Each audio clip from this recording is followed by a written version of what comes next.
All right. Well, good morning, everyone. Welcome. I'm really, really excited to see all of you here today. I'm actually really thrilled at the turnout. My name is Kara Santelli. I use pronouns she, her, hers. I'm faculty here in the Earth and Environmental Sciences, and I'm one of the co-leads of the CSE Diversity and Inclusivity Alliance with my colleague Edgar Arriaga over here, who will introduce himself soon. But today, I'm just really, really thrilled to share with you the incredible work, the thought, the care, the respect that was carried out through the process of developing a strategic plan for diversity, equity, and inclusion in the College of Science and Engineering. So today, we're going to present the strategic plan. You'll hear many voices, the diverse voices and perspectives that went into the development of this plan. I'm really proud of the process. Everyone's voices were heard. We tried to reach out to as many people as we could. So we hope that's reflected in the plan as we move forward. Today, you'll also hear from the administration, because this really was a reflection of all of our hard work, all of the community of the college, in full support of the administration. And I don't think we could have moved this forward without that support. So you're going to hear today about the plan, how we plan to implement it, how we plan to move forward together to make sure we work to really improve the climate for everyone here in the college and really in the entire university.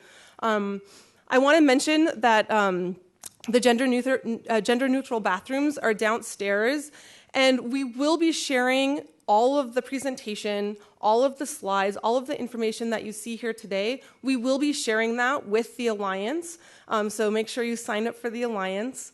We'll share that with you all, so we ask that you hold questions, comments until the very end. So with that, I want to get started right away. It's my great pleasure to introduce Chante Maza. Some of you have maybe met Chante Maza before. He is a Dakota language and historian specialist in the American Indian Studies Department. And he's going to start off by starting us in a good way with the land acknowledgement. So thank you, Chante Maza.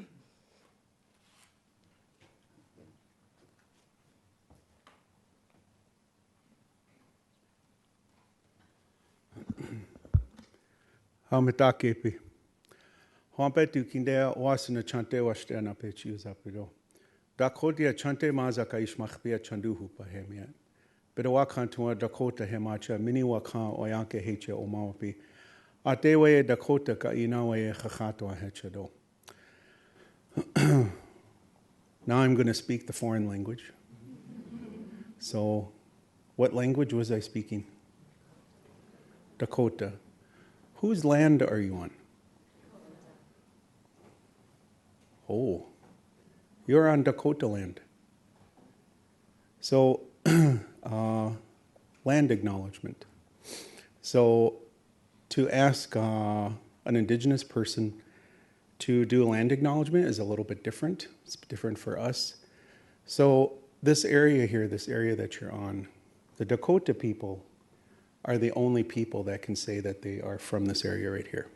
The Ojibwe are not. The Ojibwe come from somewhere else. They're recent arrivals, as we say.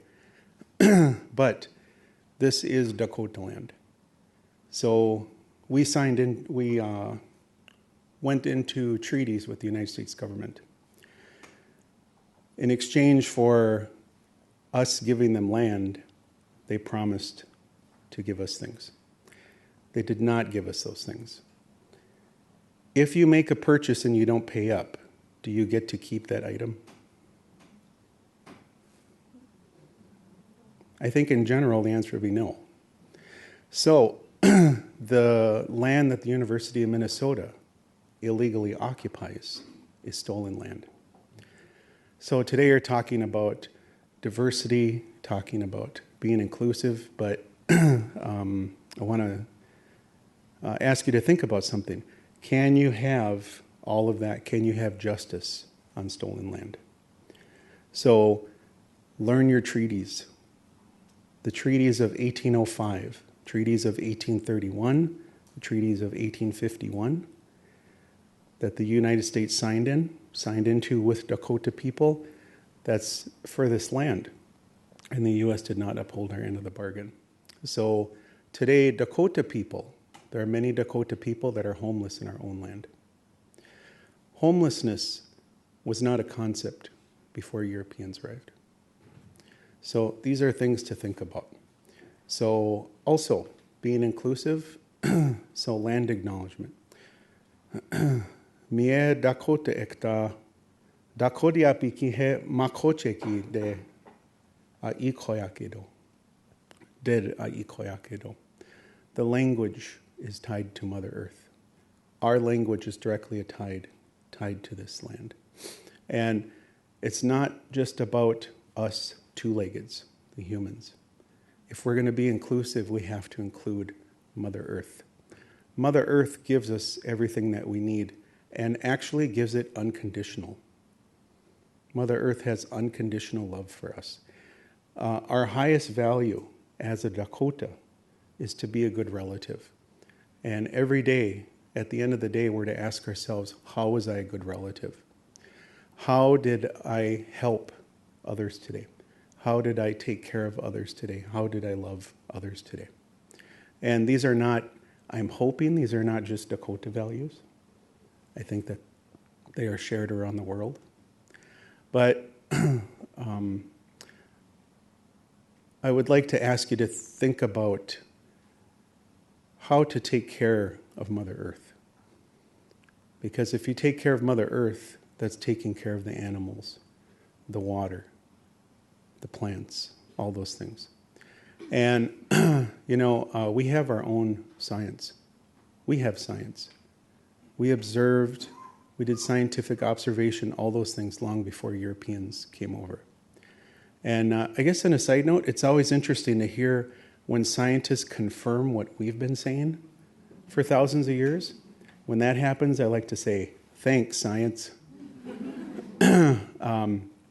So many examples, but I did want to talk a little bit about water too. Miniki wakha, miniki pejuta hechado. The water is sacred. It is medicine. It is the most powerful medicine that we have as human beings. And we're not doing the best job at taking care of it. And also, before Europeans came here, it's documented, every once in a while they would say, this land looks untouched. How can it look untouched when there are millions of people living here? That's because we knew we were taking care of our mother. Because our mother is taking care of us. And now, are we taking care of our mother? That is something to think about. So, just wanted to leave you with that today, but also remind you whose land you're on. And that's the truth, because the United States, out of the close to 500 treaties that they've signed with Indigenous people here, how many of those treaties have been upheld? Zero. That's a fact. So, hope it gave you something to think about. And have a good day.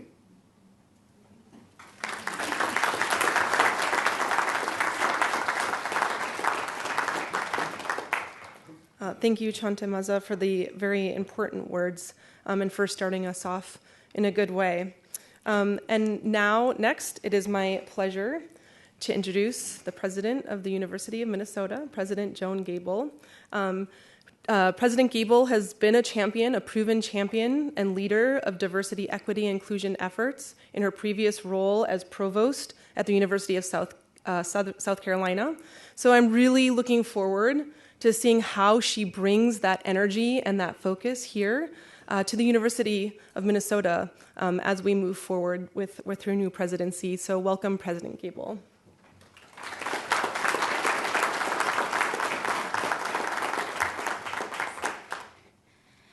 Thank you, Kara. And I would like to start by echoing the earlier recognition of the people's land on who we live learn and work as we seek to improve and strengthen our relations with our tribal community partners who are so critical to what we're doing. We really want to deepen the relationships and engagement, not only because it's the right thing to do, but also for the exact reasons that you just heard, that there is such profound discovery and community impact that we're capable of doing together so much better than on our own. We have really interesting work happening in this regard through a variety of channels, grand challenges, some of your individual work.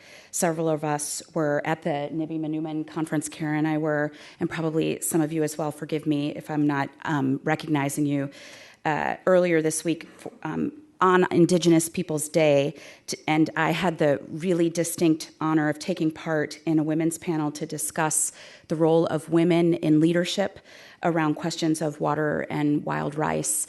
It was a very, there are a lot of firsts for me these days, but this was a distinct first and a real learning experience for me, very powerful conversation, and also a real opportunity to think about discovery in ways that expand our thought, which is at the end of the day what we're about. And so I extend sincere thanks to the people who invited me to attend there, and also to the Minnesota Indian Affairs Council, because they provided flags of the tribal nations for my installation ceremony last month. And there will be a ceremony in November where those flags are installed with all the appropriate honor and recognition in the lobby of the Humphrey School, where there is a display of flags. So this really relates to relationships, and relationships that often have painful histories, but it is through these kinds of conversations, the kind of work that you all have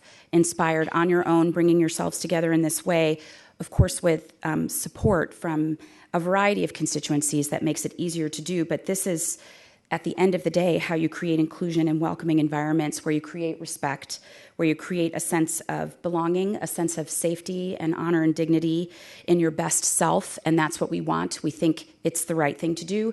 We think it's the way you learn. We think it's the way you discover. We think it's a distinction that we're uniquely capable of providing because of the commitment that we share across campus. In this community, in this state, it's been a pleasure to join into this ongoing conversation, which I will say, in as best a high road way as I can, is quite different from what I've experienced previously, and I like it. And that doesn't mean it's perfect.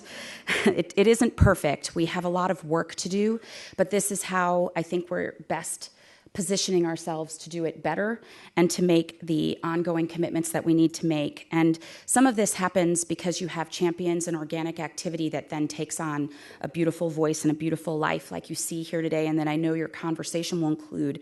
And some of it requires this sort of almost crass two-dimensional dashboard-esque set of measures, because it's through accountability that sometimes you keep things going and create momentum, and also create an architecture to tell the story of what you're doing, so that other people who may not realize what's important, who may not know history, who may not recognize other people's complicated histories or pain because it wasn't their own experience, that's where they can see it, is sometimes when you measure it. So we do strategic planning, which is not the phrase that really inspires deep and robust conversations, but it does inspire accountability and measurement. And so I want to tell you just a little bit about it, at the risk of introducing a very boring subject into what I know will be a very vibrant conversation. But the board has charged me and the administrative team to do system-level strategic planning that would then trickle into the all of the various almost chaotic, complicated units that make up this thing that we call the University of Minnesota. And so I picked up work that Rebecca Ropers, who I know you all know, and Steve Lemkuhl, who some of you may not know, used to be the chancellor in Rochester, did across the system, really consultative and inclusive work with literally thousands of interviews and survey responses and multiple retreats that pulled together some structure around what we would call strategic intentions or values statements. And now, as I come on board, I'm asked to translate those values into action items, goals with action items that we would then measure. So we're dividing them into commitments, the intersection between values and action, most of which will be very easily recognizable. We commit to student success. We commit to discovery, innovation, and impact. We commit to being good stewards of our resources. We're committing to what I've started to call mintersections. I'm looking for eye rolls, mintersections. When you coin a term, thank you. When you coin a term, this whole use of the MN in unexpected places, I must admit, I really find very charming. And so this is my first one. But mintersections is a way in which we're capturing unique questions that the state of Minnesota poses, unique opportunities to expand thought that are particularly vibrant here, and our unique capacity as a university system, as a research university, or with the missions of our campuses across the system to pose answers, solutions, mitigations, new sets of questions that move the conversation forward, new learning opportunities, new ways of approaching climate. And because strategic plans have, by definition, an arc, they're not intended to be permanent. We see those intersections of the day to be orbiting around health, food, and the environment. And some of those may continue for longer. We certainly engage in discovery in a variety of other areas. It is not our discovery goal. It's the distinction that we think that this university and this state bring to the conversation around research, teaching, and service. And then, of course, particularly for the conversation today, we have a commitment to community and belonging. And that is a system-wide commitment to foster a welcoming community that values belonging, equity, diversity, and dignity in people and ideas. And so you'll start to see us challenging the administrative leadership, who will then turn to you. And a lot of your conversation in this college happens today and through this group around how you would set goals that you would seek to fulfill, maybe some of which you can never ultimately fulfill. I don't know that finishing is necessarily what the target is, but that sets you on a path forward so that you can feel an improvement, a mitigation, if not a robust and novel new way of approaching creating a sense of belonging, because it is an enormous challenge for us as a society, and it's a challenge for us on campus, and there's a lot of really incredibly brilliant people working on it, and we don't really see the needle moving, and we're not entirely sure why. That is a very real assessment of where we are, but I don't think that means you stop. I think that means you do exactly what you're doing today, which is pull together voice and see where it takes you, and then edit, change, pivot, measure, see if it's working, invest, try again. And that's really where we are, and I'm really looking forward to working with you on that. So I just passed the 100-day mark here. Thank you. They didn't fire me yet. I'm so delighted. So, but it's been incredibly intense, incredibly fun. This is a wonderful place. This is an amazing institution, an amazing state. In the worst of our tension is often where the very best things happen, and that happens every day, all of the time.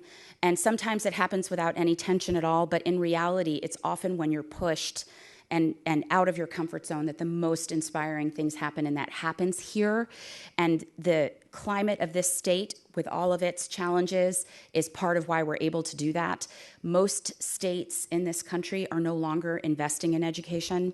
In fact, they're divesting from education, and we would prefer to have more support from the state. We need more support from the state, but as a matter of philosophy, the importance of education in this state across the board is unquestioned, and that makes the kinds of conversations that we're having so much better, so much more robust, and it really creates opportunities that make me optimistic about getting better, maybe not being perfect, but absolutely about getting better and striving for that perfection.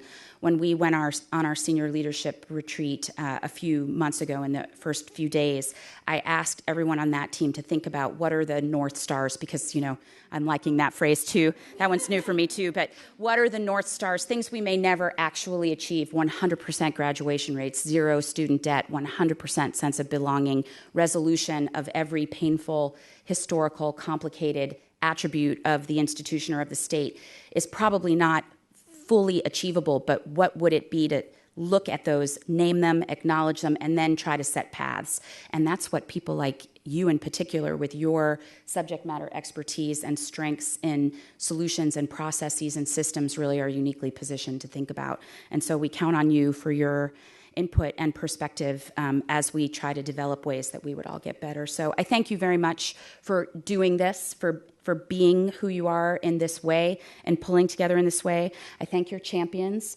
for making sure that the wheels keep turning so that we can make this progress, and your dean for being a supporter of what you're doing, but all of you for stopping your lives and being here today and inviting me to work with you on this. And I really look forward to hearing about what comes out of it. So enjoy the rest of your day. Thanks very much.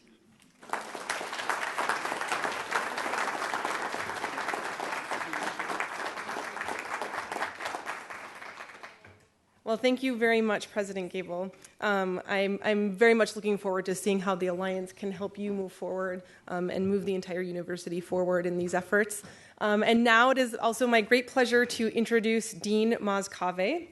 And Dean Cave needs no introduction here other than really acknowledge how much support he has given the Alliance. The Alliance really is a grassroots movement, a grassroots effort. But without Dean Cave's support, really from the very, very get-go, we would not be able to get to this stage. And so I'm looking forward for him to share some of his thoughts about the Alliance and how we can move forward together. So thank you, Dean Cave.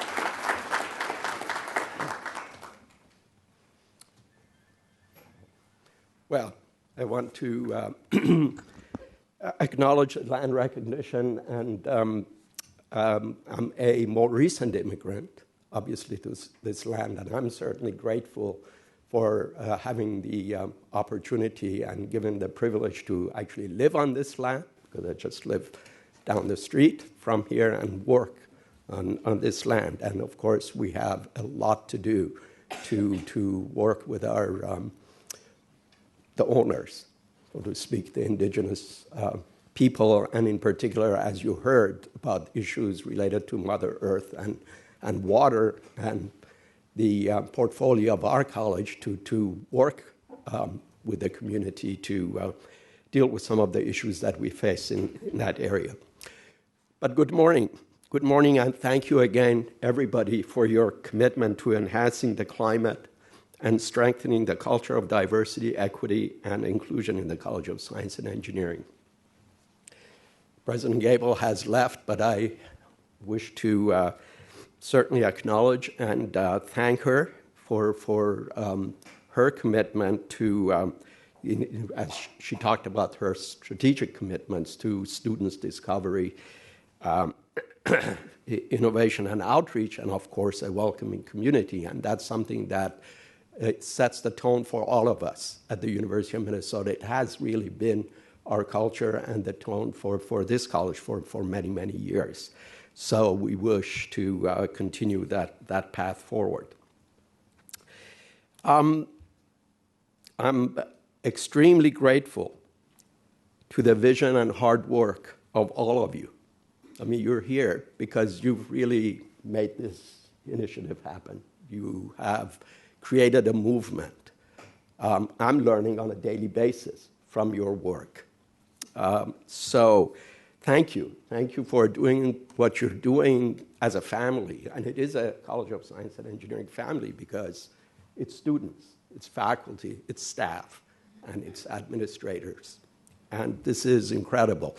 Every chance I get, and I was on Monday at the Big Ten Plus Deans of Engineering meeting, and of course, diversity and inclusion was a topic of conversation, and every university, every of the engineering programs in the Big Ten and beyond, because it's a Big Ten Plus, some of the other larger institutions kept talking about numbers and would talk about programs and so forth, and we all have those. And we've had them for many years, and we continue to have them. But that is really not where, in my view, the story should go. The story is what you're doing, and this is why every chance I get, I highlight what you're doing It's the grassroots movement. It's something that we really wish to support. I've been trying to support. We need to support a lot more strongly, because in the end, what you're working on is issues of climate and culture.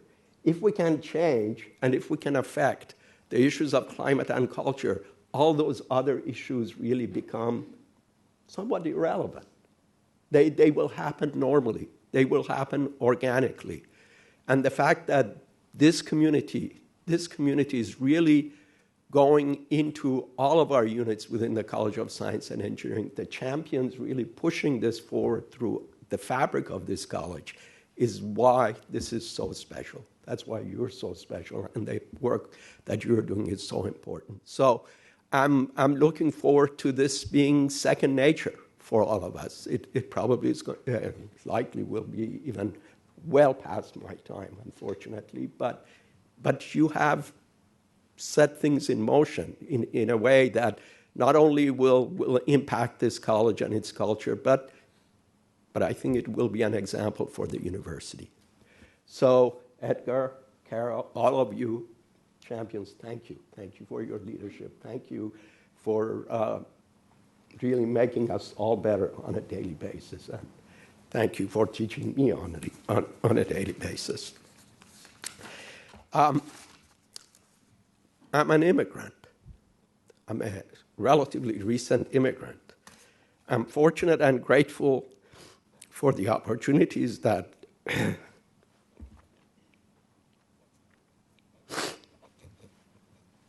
excuse me.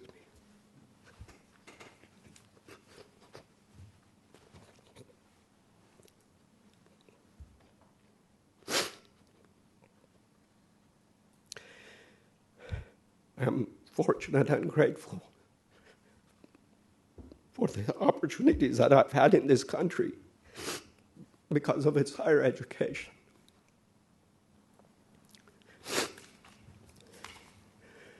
Back in 2002, I was asked by my alma mater to say something about my experience as a student.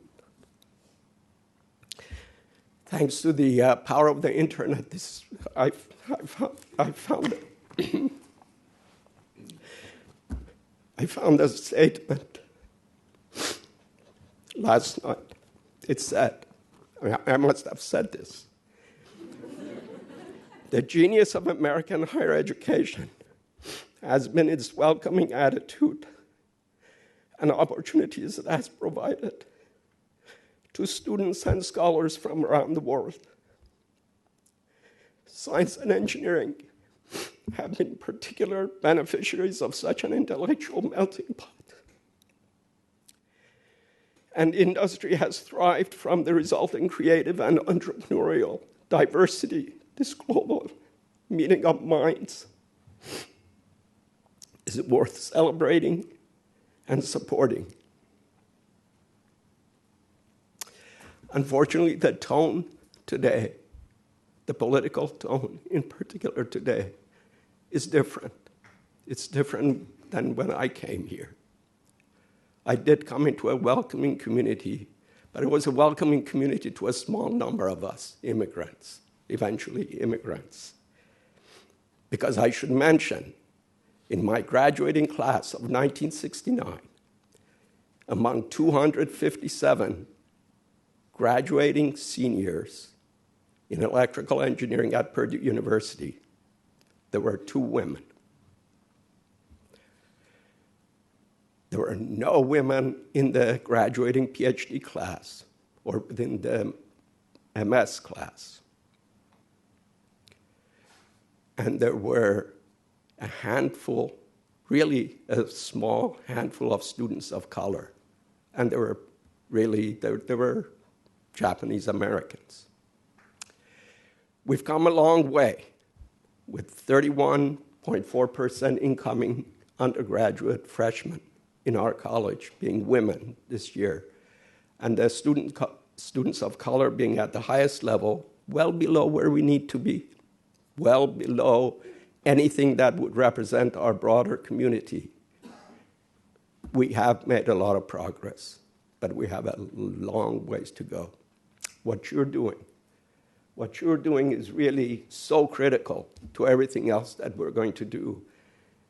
Because, again, as I mentioned before, and worth repeating, it is really the culture, it is the welcoming attitude, it's the sense of belonging that the diverse community that can contribute to the future of excellence in science and engineering, in tackling the major societal problems, challenges that we all face. We heard about issues related to water.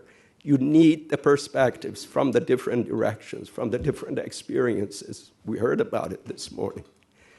This is really what it's all about. I don't have any magic bullets.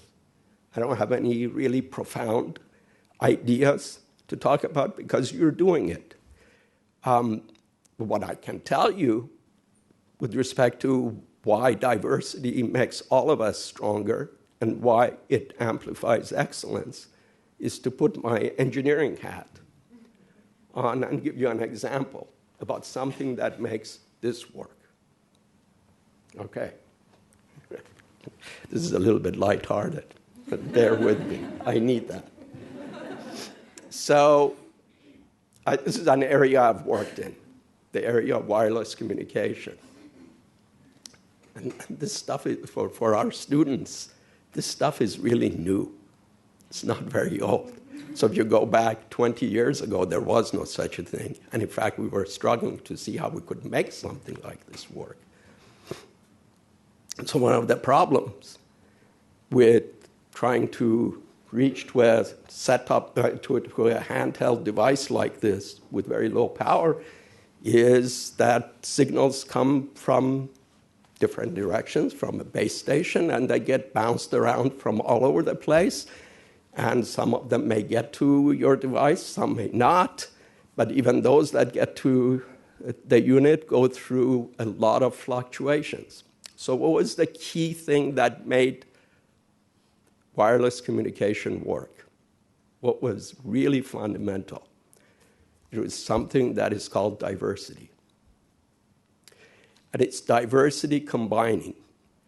It's a way, technologically, to take all of these waves coming from different directions, experiencing, meaning getting a background and experience, different statistical characteristics coming from different directions, then having a technique that would align all of these different waves, so to speak, that are coming at different times and with different experiences towards one objective. And the objective, of course, is to give us a strong and clean signal so we can use them. So even when you get into a purely technological perspective, when you think about scientific observations with respect to lenses and wide field of view observations, issues of looking broadly, looking at different experiences, different backgrounds, different identities are absolutely critical to making, and then lining them up to where you want to go. You want to make this kind of a discovery. This is where the alignment is. You want this discovery. You want this innovation. You want to push the boundaries in this particular areas in science and engineering or mathematics or what have you. That diversity of background, thinking out of the box, over and over have shown are absolutely critical to our success. So let me stop. Alliance. Alliance to me is that alignment. It's just like this. We're all really working towards excellence. Excellence in this college, in our teaching and learning, in our discovery, in the innovation that we do. And thank you for aligning us all together towards that common purpose. And we do this through a change in our culture and the climate, so that students feel welcome, students feel this is where they belong, staff feel this is the place they can thrive, faculty want to be here, and that diverse faculty want to be here and stay here, so we can all work together. So thank you again for everything you're doing. Thank you for carrying me along with you. I do want to end by announcing, again, an additional commitment from the Dean's Office to helping this forward. Lindsay Fisher, Lindsay is sitting there, is going to be basically the Dean's liaison to the Diversity and Inclusivity Alliance. Lindsay will staff the effort from our college, and Lindsay is highly experienced in this area as well. She has the certificate from the Office of Equity and Diversity, and I think that is just the beginning of the effort as we go through the planning to see how the college can further help move this along. Thanks to your leadership. Thank you again. And but this is what happens when you get old. You do, you do get emotional. Thank you.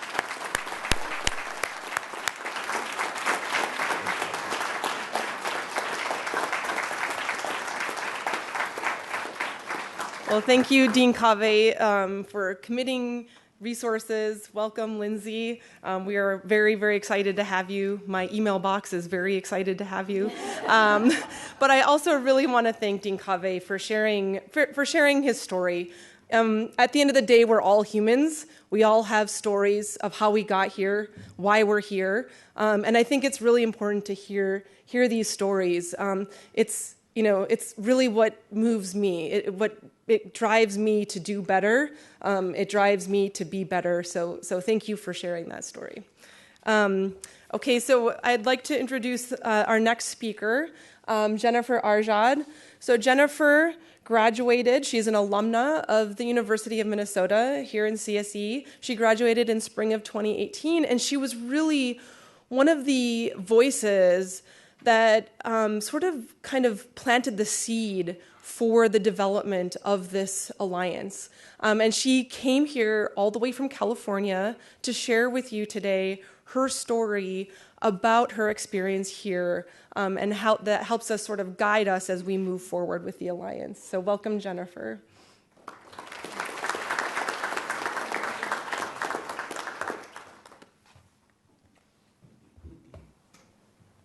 Hi. There are some familiar faces here. So thank you for inviting me today. It's great to see how far we've come. The first event, and I don't know if many of you remember, was Inclusivity in CSE, prioritizing student voices. We were hard-pressed to get, I think we had a total of 30 people show up, and we had to bribe them with everything, with food, with coffee, with donuts, anything that we could think of.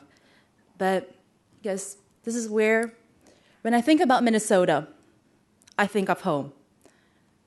I've lived in Riverside, California for over 1 year now. But there are times that I think back when days are really hot or work is really stressful. I think back and think about the fall colors. I think about the community here. And I think of home. Why is it home for me? Well, it's because I was involved in a lot of student groups. I was involved with the administration. I feel like I was valued, that I mattered. I had friends here. There are people around here. I want to share with you one email that out of my 2,982 emails I just tracked that I sent out throughout my college years, one email stuck with me. And this was my Physics 2 professor, Greg. I eventually dropped his class, but this email stuck with me. He wrote to me. He said, "Hello, Jennifer. I want to talk to you about your quiz grades. It looks like they fluctuate quite a bit from low to very high. Since you got such a high grade on the second quiz, I am sure you're capable of doing well on all of the quizzes. And I would like to see you get a high grade on the last quiz and the final. I'm wondering if there's anything that I can do to help you do well on the upcoming exams. For instance, I would encourage you to attend the office hours. And remember that if you need to go over concepts or problems in more detail, then you can make appointments to meet with me. Don't hesitate to let me know if there's anything I can do to help. I had a lot of email correspondences, and they all mattered, but this one stuck with me because it told me that I was more than a number, that going to class early in the morning was worth it, even when I was tired. It's one of those little things that I don't think he would remember. I mean, it's 4.5 years from now. But it mattered to me. Here's the thing. Not everyone had the same experience like I did. There are people, for example, right now, I'm working in case readies for you who are not familiar with the meat business. And I know it's controversial in that, and we'll touch that a bit later on, is you're working in a 37 Fahrenheit area, and it's very, very manual, because that's a place that engineering has not really gotten into. So I want to say that when there are 3 people in my work right now that are just starting college, 2 of them have children. 1 of them have 5 children, and a 6th one on the way. So right now, when I ask you, think about the students in your class. What is the age that you have in mind? Are they the students that you think? So kind of just a bit more about what they have. They all work in a meat processing facility, which requires them to be on their feet for at least 8 hours each day in those conditions, 32 to 37 Fahrenheit conditions. How have our resources, how does the support that you give reflect the workload? Because they do those 8 hours, and then they go to class. And they have the same expectations as people who get to spend the whole day in those 8 hours and in college, bonding with friends, going to those office hours. So the first years of college, I struggled with who I was, who I am, and I wanted to be. I'm actually originally from Indonesia. I tried not to act too foreign, try to fit in. I kind of wanted to belong. Only years later, when we did the event and we researched into those numbers, did it all make sense. When we conducted those months of research prior to the event, we found that the most determining factor to whether students stay past the first year is the feeling of belonging. I know the other speakers have touched upon it. When we talk about a feeling of belonging, I believe we're a net exporter of talent over here. Is when you feel valued, when you feel heard, when you feel part of the community, when you go missing or you leave, that you will be missed. That, for me, is the sense of belonging. Now, working in the corporate world, I've asked myself, what is the major difference between the University of Minnesota and a privately owned company? For me, the biggest difference is that the university, we always do it the right way, regardless of the bottom line reward. We do things that puts us out of our comfort zone with optimism and sometimes blind faith that it will lead to something incredible. But just like the dean said, all of it is in culture. Right now, in where I'm working, I'm tasked with changing it into a quality culture. I would say, at least back when I was in college, we're not the best at it yet. In companies, they understand that culture creates a sense of identity and community within team members. And by having a healthy culture where people feel free to share and innovate, will it generate value to the company as a whole? This culture, we've got to identify what we want from our students. How have we prepared our students to quiet our inner voices, the voices that tell us, you're not able to do it. you should not speak up. How have we equipped them to quieten it when there's no longer those outside supporting voices? Because that was my hardest part. When I left Minnesota, I went to Riverside. Partner that I had cried every single day for 6 months because I felt like I didn't belong, like I didn't matter. So how have we equipped our people? And I mean, looking back, there are so many different ways. However, I think oftentimes in engineering and science, this is a quote from Sasanesa, someone that I had worked really closely with, is, you engineers and scientists, you like talking about numbers, you like talking about facts and figures, but everyone has a story.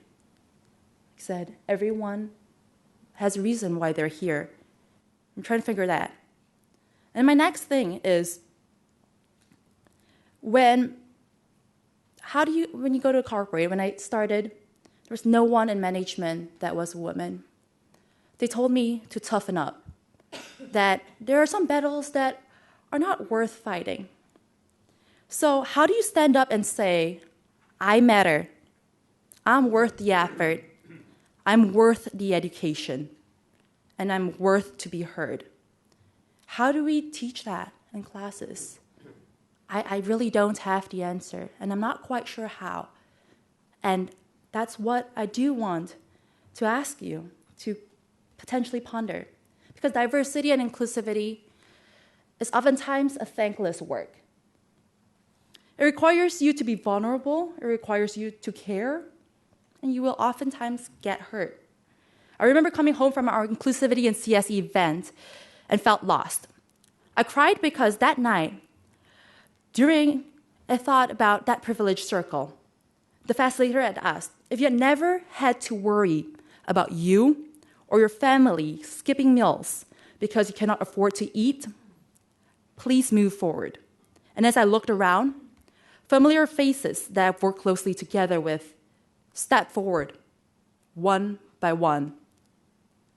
It struck me because I had assumed that everyone had a similar privileged background like I did, where the phrase was, you can't waste a single grain of rice, there are children in Africa that are starving. And then someone right next to me, there was no option of wasting food. I couldn't quite wrap my head around that fact, that my peers had and still might not know where their next meal is coming from. And that's the power of assumptions. In engineering, we use assumptions to simplify a formula, to simplify a situation. Similarly, we create policies and make decisions. We also make assumptions around the people around us to make it make sense.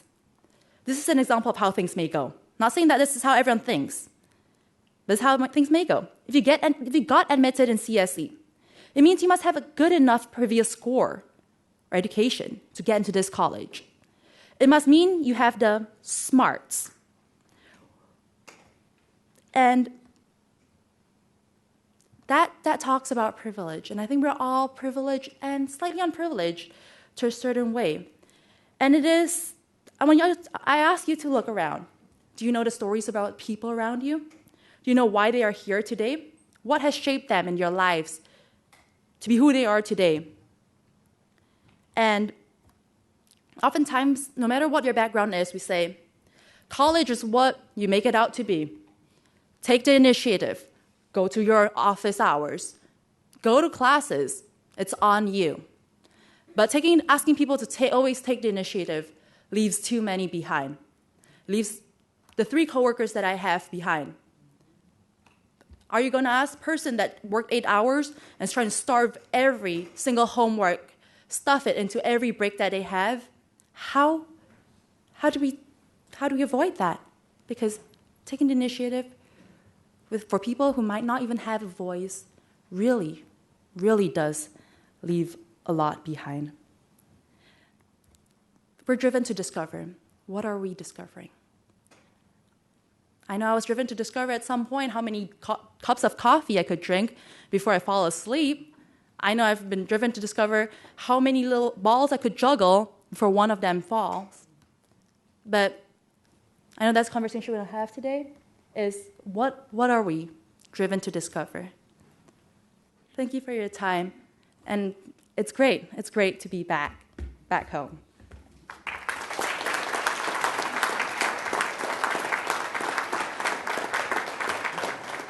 I am Edgar Arriaga, use pronouns he, him, his. Jennifer was an inspiration. Jennifer was a person that made me realize that we faculty, we members of the CSE community, we're not doing what we are supposed to do to really change where we live. And it's not just about a person of color, or it's not a person that is part of the LGBTQIA community. It's not just about the international community, it's about all of us. So if you look at the slides around here, this is what CSE has right now. If you look at all the works that we have, all the programs that we are doing, it's an amazing amount of effort that has been ongoing for the last few years. And the central word here is student. And I love that word there, but it's not only students, it's all of us. And one thing that has surprised me to see here is the lack of the word ally. Ally. We all are allies to each other. We are here because we want this climate to be much better. So what this is all about is really engaging every single one of us and the ones that are not here to be part of this effort where the climate is much better for every single one of us. So what we're going to have, I know we are over time, but we would like to steal another 10 minutes of your time to really share the good news that all of this work has been, of what is going on. So we basically have this effort started about a year ago, and really was inspired by Jennifer's words and the team of the people that were doing that work, and also by conversations with our deans, for instance, Paul Strajkovsky and Susan Kubitschek, essential people to make this happen. All our student groups, all our departments that have committees, chemistry, physics, earth sciences, all of them were part of this. So we wanted to create something that was going to help us move forward. We wanted to have synergy, we wanted to have communication among all of these efforts that were going on campus. And we want to have organizational models such as the ones that in the chemistry department, physics, and earth sciences, we're experimenting to really include every single person. Faculty, staff, students, postdocs, everyone should be included in that. So we have basically since then have events eventually, I would say on a regular basis, maybe twice semester, in which we practice some ground rules. I'm not going to go over there, but the one that sticks to me the most is that we value and respect each other's opinions. We really would like to work together to make this something that is so unique to our college as well. So I'm not going to say any more right now because I really think that the effort and the work is from all of us that have been working together. So I'm just going to basically call the first person that joined the Alliance, Megan, to say a few words. I know that we have to speak quickly, but please. Thank you. Like Edgar said, my name is Megan. I use pronouns like she and her, and I wanted to share with you a few words about why I joined the Alliance. I've wanted to be a scientist since I was in 4th grade.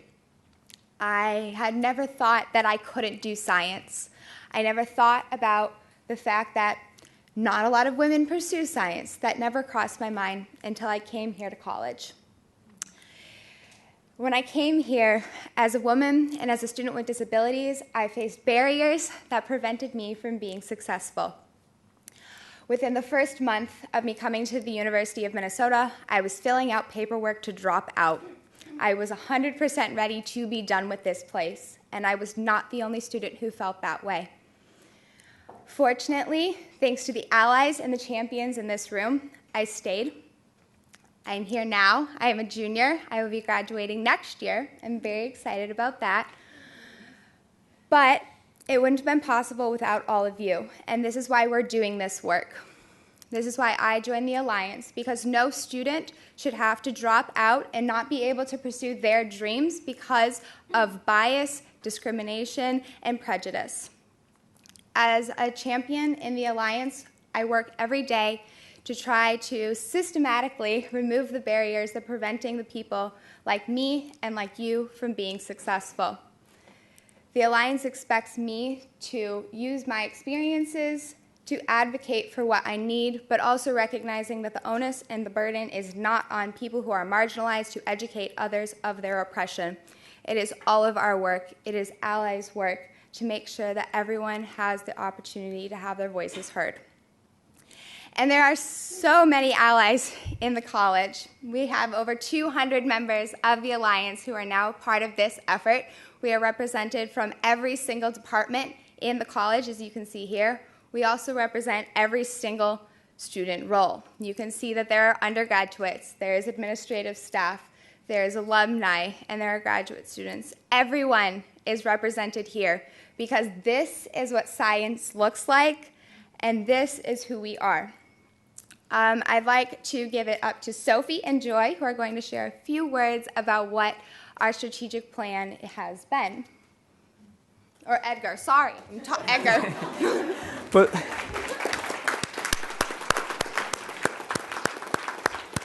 all right, so how do we go from here? We have a lot of people that have this interest, faculty, staff, students, postdocs. Everybody wants to work together.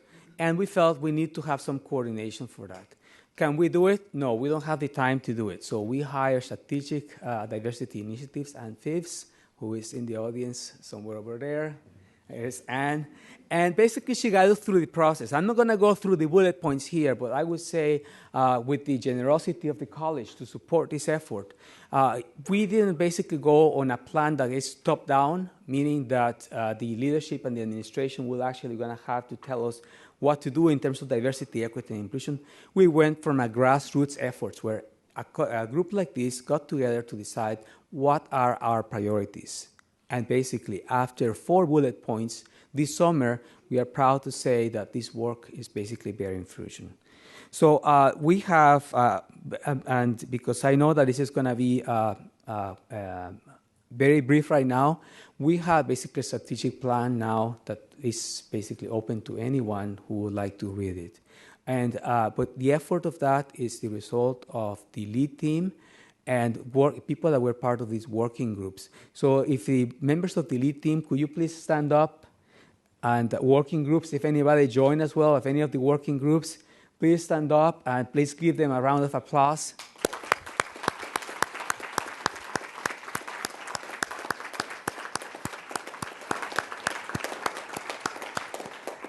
So they gather your ideas, the ideas that you presented in January, the ideas that you presented in February, and they put it together so that this plan could actually take shape. After many conversations, emails, exchanges, etc., we have basically 5 focus. First one is the student and postdoc groups, communications, extremely essential, faculty and staff focus, education and professional development, and funding. So now, as we say, we have everything in a document now, but here we're just going to have some highlights of what has been going on and what we want to do now that we have a plan, how we're going to be moving it forward. So please, who's going to be coming up next? Sophie? Hi, my name is Sophie Gibbons, and I'm a graduate student in the Department of Biomedical Engineering. I use pronouns she, her, and I would like to talk to you about our strategic plan. So I was a member this summer of the Student and Postdoc Focus Working Group, and over the summer we discussed a lot of ideas and tried to prioritize our goals.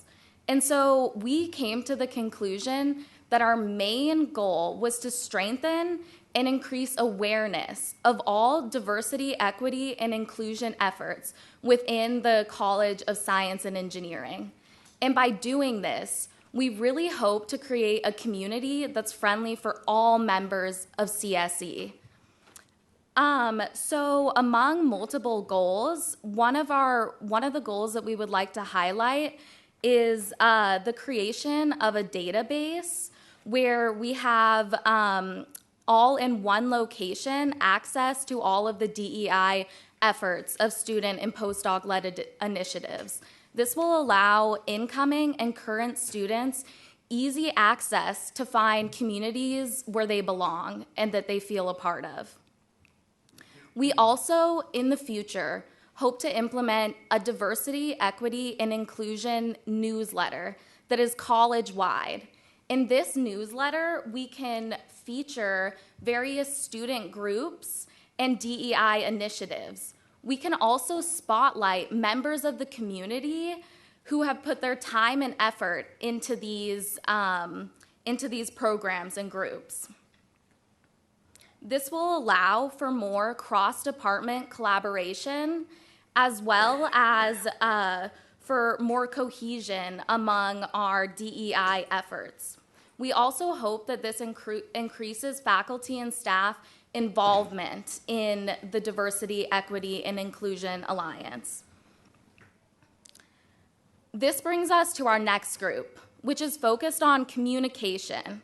So the communication group met this past summer, and they discussed various ideas of how to work with the CSE Communications Office to improve communication across the college and at the department level to reflect a more diverse audience.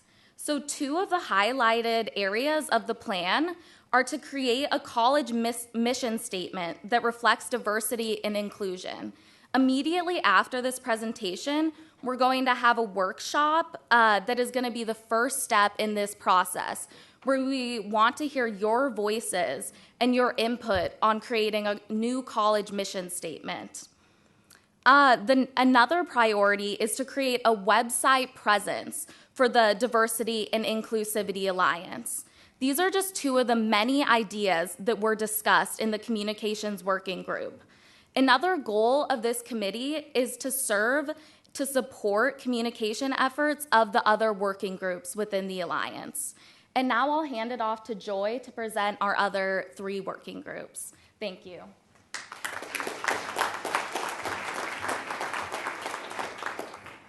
All righty, good morning. I represent staff on the lead team, and for my functional role, I'm the HR director for the College of Science and Engineering, so I've worked with many of you, and I hope to work with more of you in the future. As a part of the faculty and staff focus group, the main goal is to promote a climate that values and advances DE&I initiatives, recruit and retain and advance a more diverse community. And so the top 2 priorities within this group is to actually incorporate DE&I initiatives into the annual performance reviews.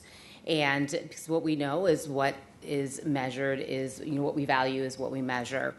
And also to continue having a focus on the President's Postdoctoral Fellowship Program scholars, and perhaps maybe increase this number.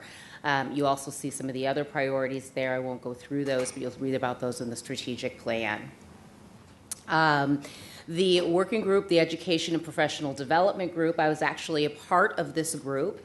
And what we would like to see here in terms of, the many things, but priority-wise, is to actually have a diverse professional career panel a part of the Welcome Week College Day. And we think this is really a way to start out the semester and really show what we value. Also, develop DE&I training modules for graduate students and postdocs. Whether that be an orientation or create that throughout the curriculum. Again, what we value gets taught, gets practiced, and gets repeated throughout. And then finally, the funding group. The goal here is to identify, share, and promote funding resources for CSE's DE&I initiatives. And this, I think, is amazing because what we would like to do here is create a searchable repository for funding resources within the college. So gathering this so that folks know where they can go to find funding, but then also be able to create places where we can put together and let you know when deadlines are coming up for grant opportunities. So not only have those resources, but hey, let you know when you'll be able to take advantage of those funding opportunities. So that's just a little bit about what some of the other working groups were doing. Thank you.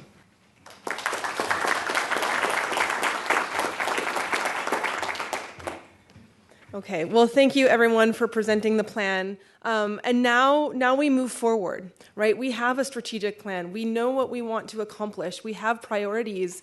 And how do we move forward? We will continue to move forward as an alliance, and we will continue to move forward with the support and really growing support of our administration. But what can you do?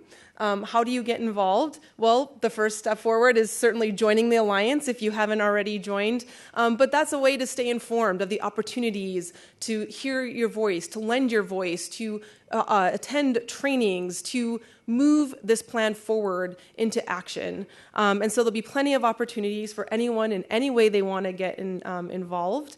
And we'll continue to grow. We'll continue to grow our efforts. And I just want to point out that there are, as Sophie mentioned, there are 2 events happening right after this. We do have a workshop on our strategic or our mission statement workshop for the college. This is a general mission statement in which we hope to include diversity, equity, and inclusion. But there's also a workshop right after this for TAs and RAs and learning how they can serve as effective allies for STEM students. And really, to end it off, I just really want to thank you. I want to thank all of you for being here. I want to thank the leadership. I want to thank all of the people who've worked incredibly, incredibly hard these last few months to put this together. I want to thank the administration for their continued support. I really want to point out Ann Phibbs. I want to say a huge thank you to Ann Phibbs. She really went above and beyond what we expected of her to really help us develop this plan and into something that we're really proud of. And just thank you all. Thank you for being here. Thank you for sharing your stories, and enjoy the rest of your afternoon. So thank you.